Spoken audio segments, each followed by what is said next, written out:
અંકલેશ્વરના પિરામણ ખાતે આવેલી ભારત કોઓપરેટિવ બેંક લિમિટેડ દ્વારા સેવાના 48 ભવ્ય વર્ષ પૂરા થવાના અવસરે સ્થાપના દિવસની ભવ્ય ઉજવણી કરવામાં આવી છે.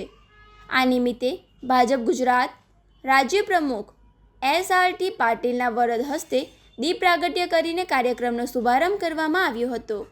અંકલેશ્વરના પિરામણ ગામ સ્થિત Omkar 2 Bharat cooperative bank limited બેંકની શાખા ખાતે યોજાયેલા આ ખાસ સમારોહમાં બેંકના 48મા સ્થાપના દિવસ નિમિત્તે કેક કાપવાનો કાર્યક્રમ યોજાયો હતો.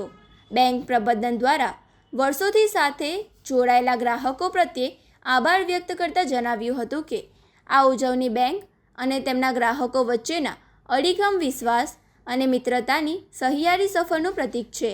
આ ઉજવણી પ્રસંગે બેંકના અધિકારીઓ, કર્મચારીઓ તેમજ બહોળી સંખ્યામાં ગ્રાહકો અને સ્થાનિક આગેવાનો ઉપસ્થિત રહ્યા હતા. ઉપસ્થિત તમામ ગ્રાહકોએ બેંકની ઉત્કૃષ્ટ સેવાની સરાહના કરી હતી અને આગામી દિવસોમાં બેંક વધુ પ્રગતિ કરે તેવી શુભેચ્છાઓ પાઠવી હતી.